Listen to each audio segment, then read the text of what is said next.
ADN Podcast. ADN Podcast. Voces con contenido. Hay conversaciones que alivian y sanan. Salud mental en Ciudadano ADN. Un espacio de conversación con especialistas para ayudarte a mejorar tu bienestar emocional.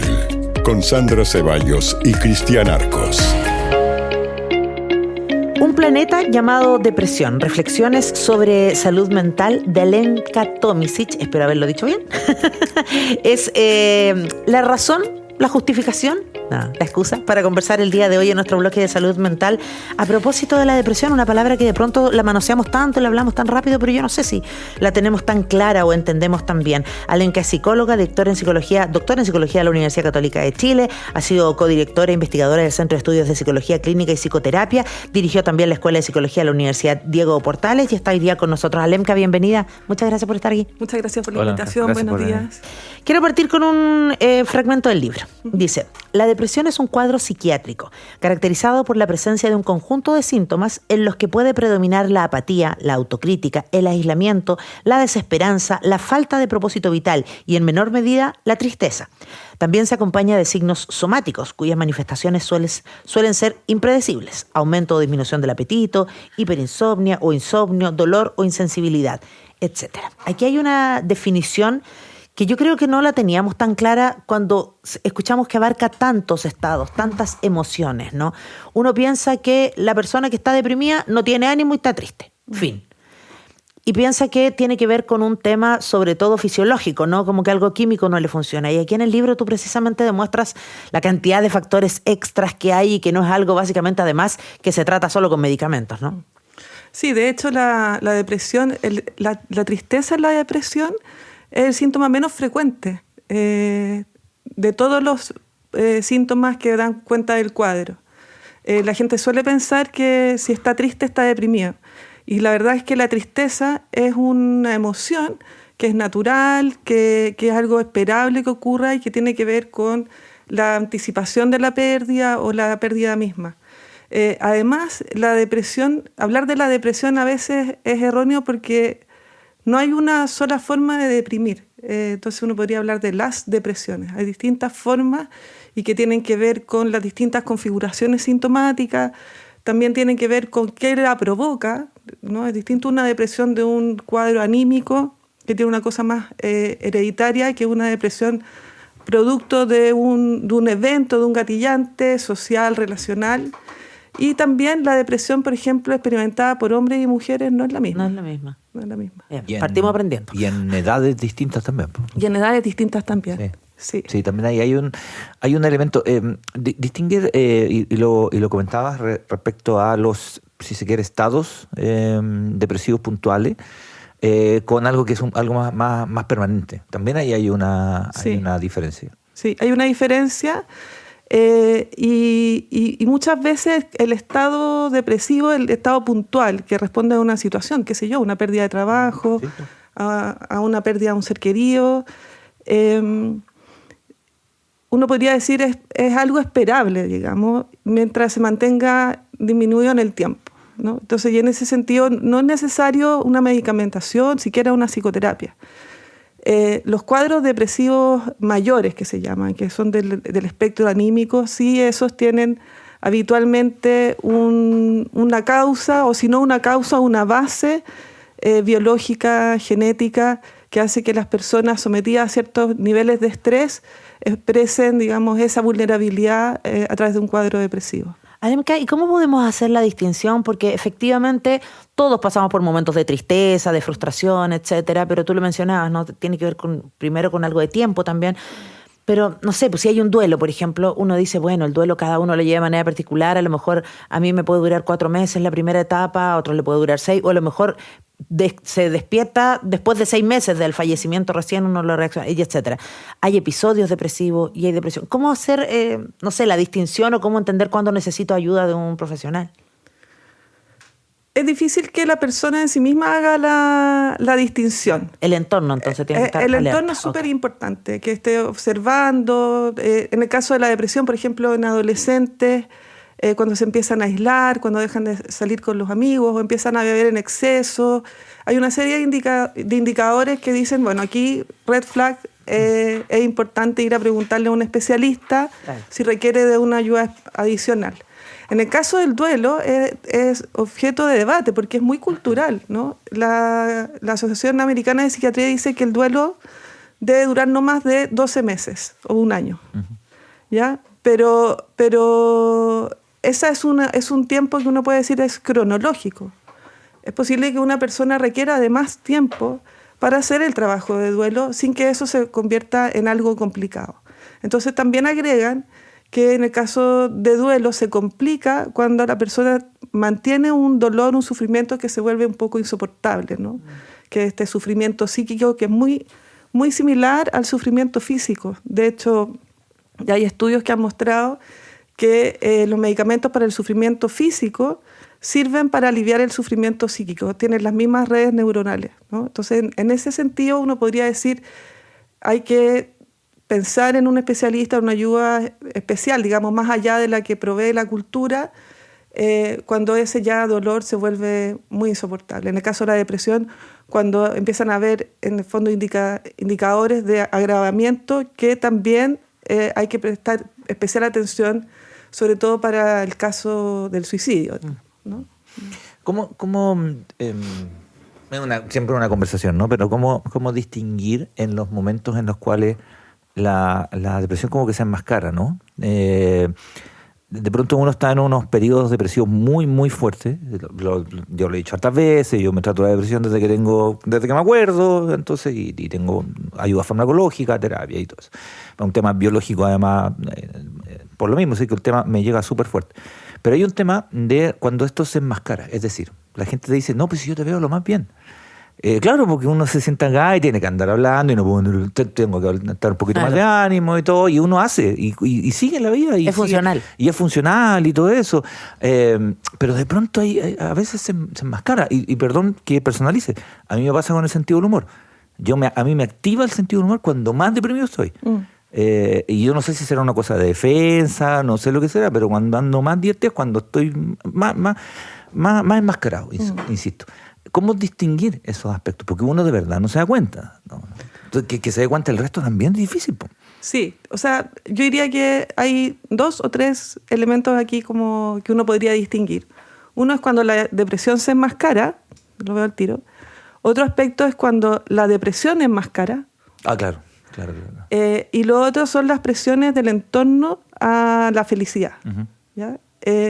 Cuando la depresión se enmascara, bueno, es muy habitual, ¿eh? El enmascaramiento en la depresión y en otras enfermedades mentales, de alguna manera no mostrar en el ámbito público el malestar porque no es bien recibido, ¿no? Alguien que anda triste, apático, en el trabajo, en el ambiente familiar, la gente dice una lata, ¿no? Y entonces las personas que sufren estas enfermedades mentales, para no caer en esa como evaluación, en ese estigma, como dices tú, enmascaran, siendo muy sociables, siendo muy sonrientes, ¿no? Lo que significa un costo emocional altísimo. O sea, llegan a la casa muy cansados, muy cansados. Físicamente cansan, ¿no? Claro. Sí.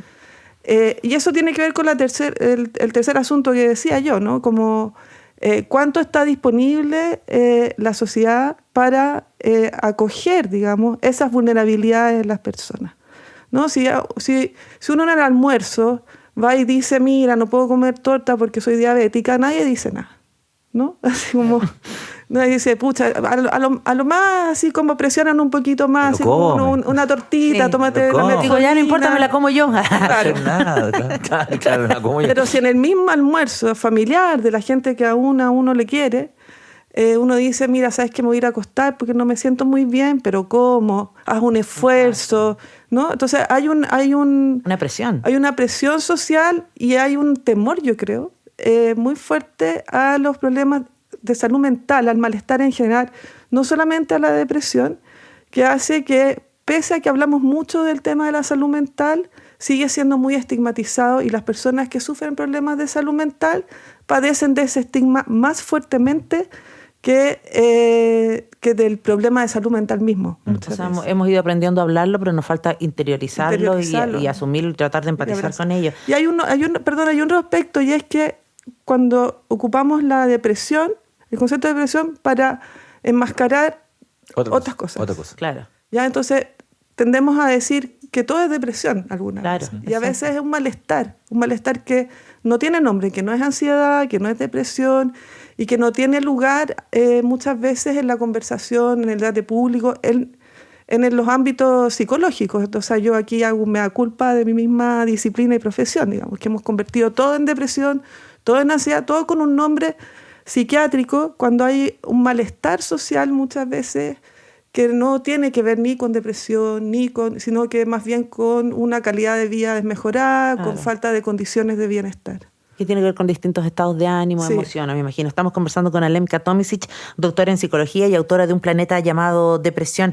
Alemka, y para quienes nos escuchan, porque hay una parte del libro en el que también hablas como de este ecosistema social que ahí quiero profundizar un ratito más, pero también hablas de la esperanza, ¿no? Y hablas del entorno y de la naturaleza y de muchos contenidos.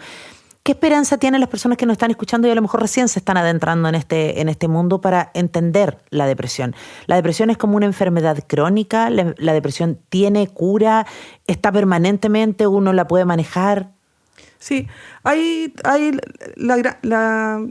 diría que el mayor porcentaje de cuadros depresivos tienen que ver con cuadros reactivos, digamos, a ciertas situaciones de estrés que han sido muy fuertes y que las personas son vulnerables de alguna manera y desarrollan un cuadro depresivo, y que en general la evidencia muestra que el tratamiento es muy bueno, digamos, psiquiátrico y psicoterapéutico, y que van a salir adelante y no solamente van a salir adelante, van a superar la sintomatología, sino que probablemente van a obtener un aprendizaje de vida a propósito de haber pasado por esa enfermedad.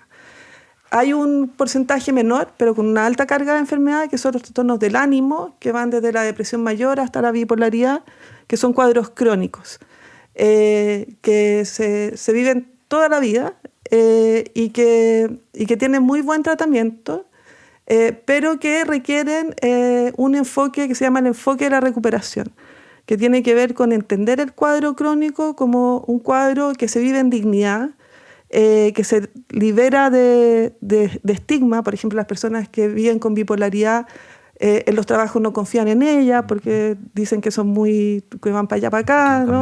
Van cambiantes. Claro. O el Día Internacional de la Bipolaridad, los chistes corren por todos lados en redes sociales. Y con la depre también, ¿eh? La depresión también. Sí. Es como, ahí andáis depre, o queréis bipolar, sí. Entonces un enfoque de la recuperación permite un enfoque de la esperanza, pero tiene que ser un enfoque que abracemos todos como sociedad.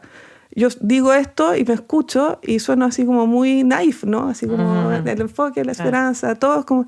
Pero la verdad es que ese debe ser el esfuerzo. Real. Ya los tratamientos farmacológicos, los tratamientos psicológicos, psicoterapéuticos, ya están probados, ya funcionan. Entonces lo que no está funcionando más bien es el otro aspecto en que todos somos responsables. Y ahí, como siguiendo este último punto, ¿no? El tema de los entornos, digamos, ¿no? De los entornos, de la sociedad, si se quiere, en la que vivimos, la calidad de vida, lo decías en la respuesta anterior. Todos queremos cuidar nuestra calidad de vida, tener una calidad de vida confortable y qué sé yo, que nos ayude el trabajo, que el entorno hasta físico ayude, que la naturaleza, el aire libre, tener actividad.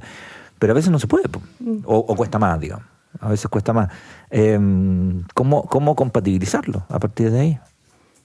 Mira, yo en el libro, en el capítulo La naturaleza de la esperanza, que es mi capítulo favorito por lo demás, ahí entro como en ese tema, digamos, y específicamente en las condiciones socioambientales y principalmente ambientales, a propósito de la crisis climática, de lo que está pasando con las lluvias ahora, de cómo hacernos y cómo volver a la naturaleza, porque de ahí venimos, ¿no? Y ahí hay muchos ejemplos que han ocurrido, bueno, en distintas ciudades, en Santiago también, de generar corredores verdes, pero también como ha mostrado la evidencia que el tener lo que se llaman como entornos biofílicos en las casas, plantas.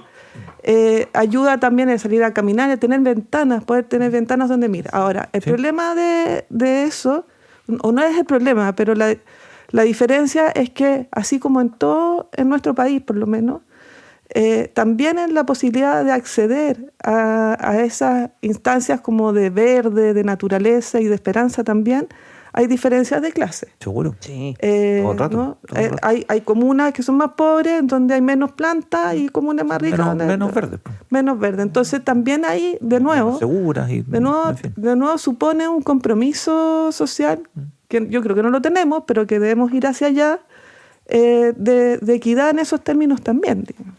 Alemka, te iba a preguntar precisamente por el tema del ecosistema social, porque hay una parte muy bonita donde nosotros a veces pensamos que estas personas se tienen que curar con un tratamiento y con su familia, y nosotros no tenemos mucho que decir. Y así como el entorno natural, hasta en las oficinas es importante, los compañeros de trabajo, los amigos son muy importantes, hay una definición a propósito de la amistad muy linda, pero está hablando la gente. Y me parece que las consultas de nuestros ciudadanos son súper importantes. Está con mayúscula, Anita, voy a parafrasear tu mensaje, porque dice que odia muchas cosas de este país a propósito de autoridades, de cómo están funcionando Chile hoy en día, y que eso le da rabia. Si esos sentimientos pueden llegar a generar depresión, nos pregunta Anita. Ay, qué buena pregunta. O sea, la rabia, las emociones intensas, como que no logran del todo regularse, pueden provocar, no sé si depresión, pero sí malestar, ciertamente. Pero también son importantes, porque, por ejemplo, los sentimientos de rabia nos informan, los que tenemos, de cuáles son nuestros límites. Por ejemplo, yo ya no tolero cómo funcionan las cosas en este país. La injusticia.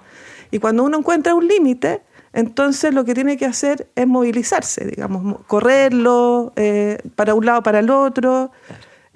A veces pensamos que las emociones negativas son negativas porque producen malestar, y son negativas porque más bien producen, como en términos adaptativos, retracción. Es decir, cuando tengo miedo me alejo y me cuido. Cuando tengo rabia pongo un límite y cuido que me sigan seguir sintiendo esta injusticia.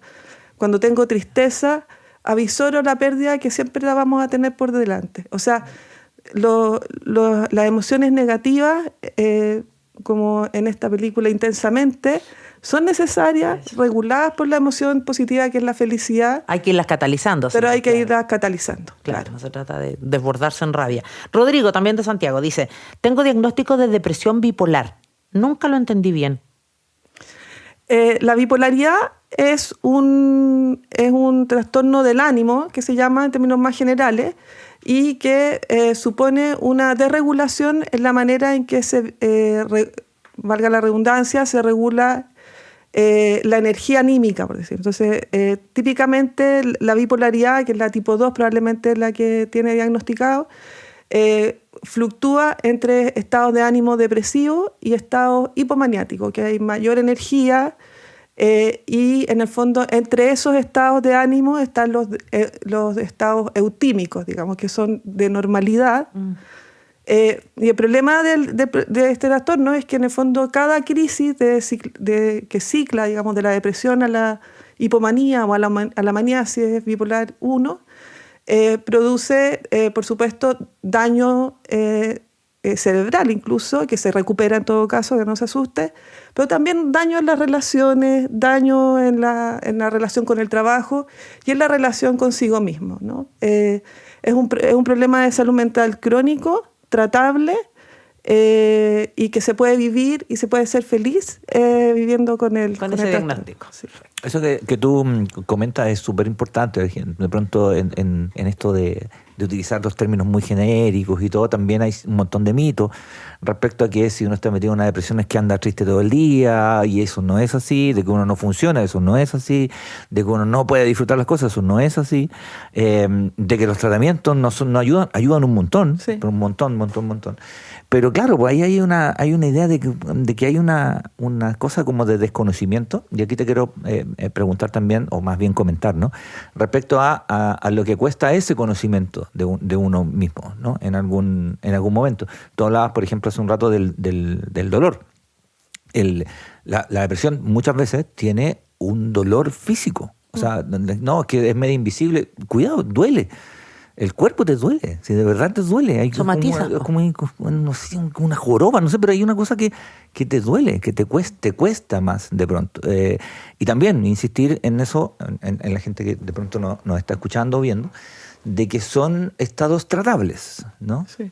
Por más que el diagnóstico diga, sabes que tú voy a tener esto durante mucho tiempo, permanentemente y todo, pero no es que vayas a estar todo el tiempo en esa penumbra, digamos. No, absolutamente. O sea, hoy en día tenemos el avance tecnológico, ya podemos decir, para tratar enfermedades mentales y muy complejo, digamos. O sea, tenemos medicamentos que funcionan, junto con la psicoterapia no como una práctica así como hippie, sino como una práctica bien estudiada, basada en la evidencia. Y también cada vez más aquí en Chile, en Europa, en Estados Unidos, vienen hace mucho tiempo, se viene trabajando con el modelo de los expertos y las expertas por experiencia, que son personas que han pasado por el problema de salud mental, que han podido como mejorarse o recuperarse del problema y que acompañan a otras y a otros en esos caminos y que son muy buenos. Compartir experiencias. Compartir la experiencia vivida, que es muy valiosa, ¿no? A propósito de lo que tú decías, que hay cosas que uno sabe y que son difíciles de transmitir a otros, ¿no? Por eso es tan inexplicable, o sea, Sí. cuesta entenderlo, cuesta mucho explicarlo. Y hay algunas cosas que son tips que parecieran obvios, pero que de verdad no son tan obvios. No sé, alimentarse bien. Claro. O sea, te cambia un montón el dormir bien, el bien. cuidarse con ese tipo de cosas, porque uno no se da cuenta, pero de verdad se descuida en todo, se descuida en la apariencia, se descuida en cómo se viste, en usar la misma ropa todos los días, uno de repente se da cuenta y hay 4 días con la misma camisa. Eso es muy cierto, porque además eso tiene que ver con que cuando hablamos de salud mental, a veces olvidamos que nuestra mente está en un cuerpo, Pero claro que sí, po. ¿no? Entonces olvidamos la parte... Es heavy el cambio. es Y heavy. de hecho, en los problemas de salud mental, particularmente en depresión, está asociado también bipolaridad, está asociado a problemas metabólicos, por ejemplo. Entonces está asociado a obesidad, está asociado a hipertensión, a una serie de problemas que uno diría no son de salud mental, pero que están imbrincados con la salud mental. De hecho, hay personas que dicen que no debiésemos hablar de salud mental, debiésemos hablar de salud. Como, Claro, más integral. Claro, que la depresión es un problema de salud.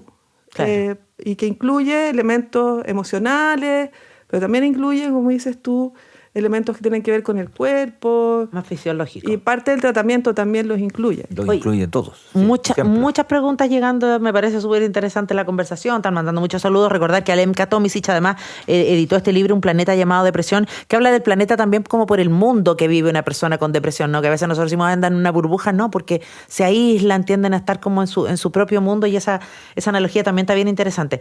Hay varias preguntas, vamos a tratar de contestar algunas. Dice, ¿podemos considerar la resiliencia y cómo no confundirla con resignación de la forma de vivir? Dice Raúl Orellana, me parece bien interesante lo que plantea. También preguntan cómo se da la bipolaridad, si hay diferencia a propósito del género. Perdón. La bipolaridad. La bipolaridad. Sí, en el caso de la resiliencia, qué buena distinción, la verdad. Nunca lo había pensado, pero sí, se puede hacer la distinción. La resiliencia viene de la imagen de los bambú en Japón, de que con el viento se mueven hacia un lado y hacia otro, pero vuelven hacia el mismo lugar inicial. ¿Ya? Entonces la resiliencia tiene que ver que una vez sometida a un estrés, en el caso del bambú el viento, en el caso de los humanos, de nosotros las personas, momentos difíciles, claro. qué sé yo, podemos tener problemas de salud mental, podemos deprimirnos, ponernos ansiosos, pero que tenemos algo, típicamente un entorno que nos permite ser resilientes. La resiliencia típicamente tiene que ver con la ayuda de los otros y las otras. Se aplica mucho más para el tema de niños y niñas sometidas a trauma, y la clave de la resiliencia son adultos significativos que están ahí para abrazar, para ayudar, para permitir seguir creciendo. Claro. Y en el caso de la bipolaridad, la verdad es que, a diferencia de la depresión, que tiene elementos más culturales, relacionales, sociales, La bipolaridad, en términos de incluso incidencia, es casi igual entre hombres y mujeres. Y la presencia de la sintomatología es similar. Tal vez la única diferencia son las exigencias, ¿no? Y la interpretación, por ejemplo, de la hipomanía, porque una hipomanía en una mujer puede ser interpretada más negativamente de lo que puede ser interpretado en el caso de un hombre. Hay un tema social también, ¿no? Cultural fuerte. Me quiero quedar solo con el mensaje que nos manda Fernando desde Temuco, porque dice que nos está escuchando y que él tiene trastorno depresivo mayor. Lo que me ha ayudado mucho a superar estos estados, dice, es que sigo tratamiento tal como me lo indicaron. Para otras personas es más complejo, ya que para otros es difícil. Y el Estado no ayuda porque no pagan las licencias, etcétera. Hay un gran tema ahí, me parece, que plantea Fernando, porque efectivamente además hay una brecha de posibilidades, ¿no? De equidad respecto a los tratamientos, a acceder a los medicamentos, a tener la periodicidad que necesitan los tratamientos. Ahí estamos en falta. Hablamos harto de salud mental, pero no estamos haciendo mucho para poder apoyar a la gente que tiene algún requerimiento. No, y además, bueno, ¿qué decir? El tema del financiamiento de la salud mental, si no ha disminuido, no ha aumentado lo necesario.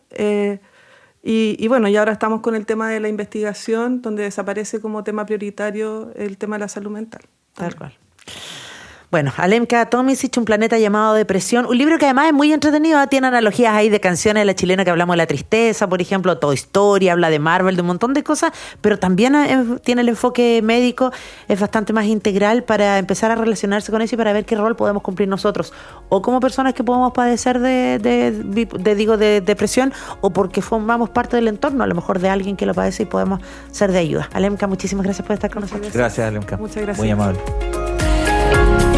Salud Mental en Ciudadano ADN está disponible en adn.cl, sección podcast y Spotify. Escúchalo cada semana.